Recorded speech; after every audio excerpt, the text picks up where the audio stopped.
Ramdam na agad ngayong unang araw ng Setyembre ang diwa ng Kapaskuhan, lalo na sa mga nagbebentang ng Christmas decorations. At dahil dyan, tunghayan natin sa live report ni Joan Punsoy. Joan? Chris, ramdam na nga ang spirit of Christmas ngayong unang araw ng Setyembre. Ganito na rin ba ang naririnig mo sa radyo? Ang tunog ng Burr Months. Ang saya sa tainga at ang good vibes na hatid ng Christmas songs. And yes, it's Christmas season this Burr Months. Usually kapag September 1, yan po yung mga nagpe-play na yung mga radio stations ng Christmas songs.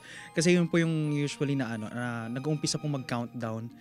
Yung nag-iisip na po na ayan papalapit na po ang Christmas, sabi nga po nila. Sa kabila naman ng pagiging busy ngayong election period, may nakasabit ng Christmas lights sa tanggapan ng Comelec Pangasinan. Iba raw kasi ang sayang hatid kapag meron ng nakikitang palamuting pampasko. Siyempre yung masaya, ganun po. Though lahat po kami pagod at puyat sa filing.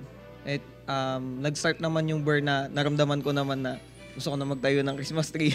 Tiyak marami na rin sa ating mga kababayan ang nag-umpisang magpalamuti ng kanilang mga bahay. Sabi nga nila, sa Pilipinas, ipinagdiriwang ang pinakamahabang selebrasyon ng Pasko. Chris, actually live tayo ngayon dito sa Barangay Karanglaan sa lungsod ng Dagupan, particularly dito nga sa may gilid ng National Highway, at kahit nga bumubuhos itong malakas na ulan ay meron ng mga nakadisplay na mga Christmas decorations dito nga sa lugar. Ayon na rin sa mga tendera, ito'y nakadisplay nga raw noong August 28 pa. Ito ay galing nga sa mga probinsya ng Tarlac at maging sa probinsya ng Pampanga. At para mabigyan nga ng update ang ating mga kababayan, kaugnay sa presyo ng mga Christmas decorations, itong mga reindeer, itong lighted reindeer ay nagkakahalaga nga ng 2,300 pesos.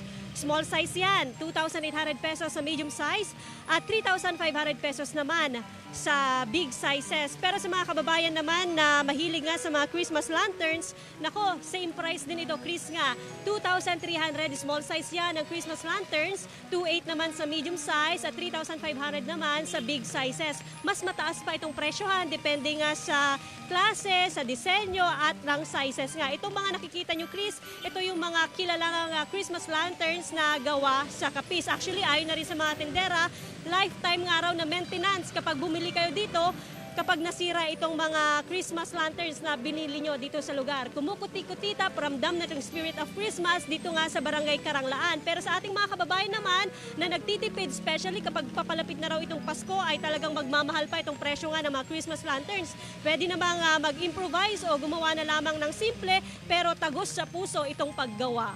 Advance Merry Christmas, Chris! Advance Merry Christmas, Joan. Kahit maulan, talagang hindi mapipigilan ng Pasko. Maraming salamat sa iyong live report.